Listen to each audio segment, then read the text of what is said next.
musique convient, hein. Magnifique. Ça me paraît tout à fait indiqué. Une entrée en majesté. Ce château de Champs-sur-Marne, parce qu'il abrite une exposition tout à fait remarquable que vous avez bien aimée, et pour cause. Bien sûr, mais alors surtout parce que le château de Champs-sur-Marne, il a 30 minutes de Paris, et vous savez, il datait, c'était l'époque où on faisait des maisons de plaisance à la campagne pour l'aristocratie.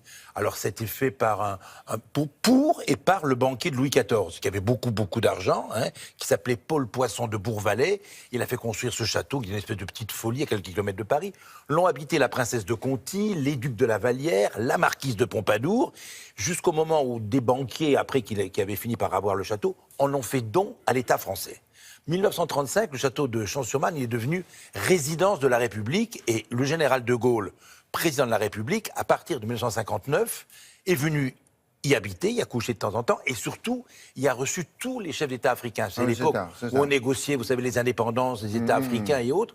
Tous les États, les chefs d'État africains étaient reçus au château de Champs-sur-Marne. Donc c'était un lieu absolument somptueux que je vais vous faire visiter. Il y a 900 pièces d'ameublement magnifiques. Et alors, vous êtes sûr du chiffre? Oui. Non, non, pas 900 pièces. 900 objets, 900 pièces d'ameublement, 900 pièces. C'était un château de 900 pièces. Juste, c'est coquet comme je suis bien.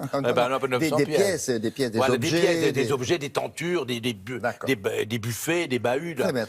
Et alors, pour donner de l'agrément à cette visite, l'administratrice que vous allez voir du château de Champs-sur-Marne a décidé d'organiser une exposition consacrée à l'histoire en costume, l'élégance au XVIIIe siècle. C'est-à-dire que tout le château est habité par des silhouettes des personnages en tenue d'époque, si j'ose dire, enfin, à part que ce sont des tenues reconstituées par une couturière qui s'appelle Nathalie Aran, qui est une créatrice de costumes, qui a fait sur le modèle, avec la façon de faire particulière, et d'une pièce l'autre, je veux dire, des cuisines... comme s'ils étaient voilà, comme c'était, on les surprend en situation. Donc ça donne beaucoup d'agrément à la visite, et c'est absolument tout à fait somptueux. Donc je vous invite à rentrer au château de Champs-sur-Marne, l'élégance au XVIIIe, voilà.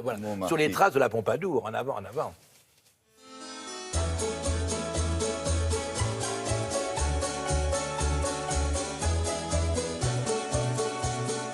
Nous sommes au château de Champs-sur-Marne, en Seine-et-Marne, qui est un château qui a été construit au tout début du XVIIIe, 1702, pour un financier du roi Louis XIV. Et c'est un premier exemple de maison de plaisance, on pourrait dire. On n'est pas dans le gros château, on est dans une maison que le propriétaire veut agréable pour échapper au faste de la cour. Donc une architecture très particulière, au milieu d'un parc de 85 hectares, un jardin à la française qui s'effrange en parc à l'anglaise jusqu'à la Marne. C'est un château qui a connu plusieurs propriétaires, des propriétaires illustres comme la princesse de Conti, les ducs de la Vallière, le dernier duc de la Vallière d'ailleurs le louant à la Pompadour pendant 2 ans, jusqu'en 1895 où il est racheté par une riche famille de banquiers, les Caïn d'Anvers. Les Caïn d'Anvers sont des fous du XVIIIe et ils rénovent le château, le parc, en le meublant avec une collection de meubles et d'objets du XVIIIe très intéressante.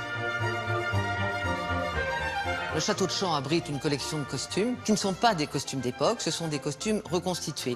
Ces costumes, cette année c'est le 18e, sont le travail d'une artisan d'art qui s'appelle Nathalie Aran et qui reconstitue des costumes. Donc on a à peu près 35 costumes, à la fois de l'aristocratie mais aussi des gens de service qui sont présentés tout au long des pièces du château.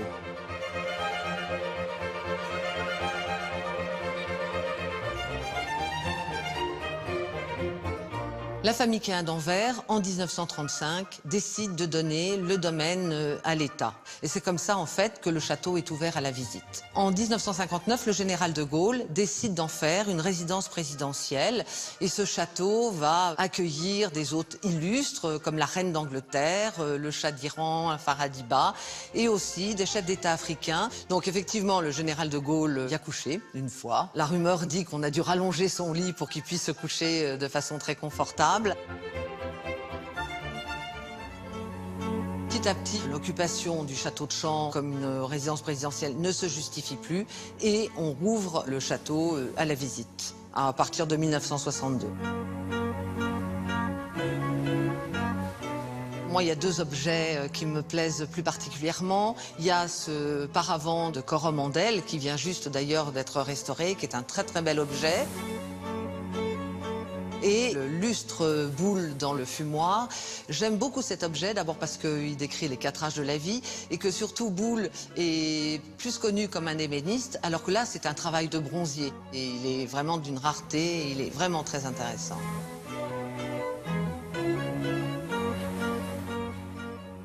On avait fait un jeu télévisé, qui a fabriqué ce livre? Boulle, Jamais on n'aurait dit Boulle.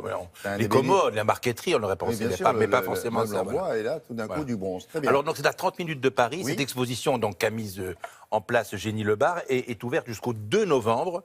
Et c'est un dépaysement tout près, c'est tout près de Paris. Et en plus, on a une leçon d'élégance, de classe, une leçon de chic. Vous étiez très à l'aise, là, au milieu de tout parfait, ça. Mais parfait, Il était chez lui. Merci beaucoup, Henri-Jean.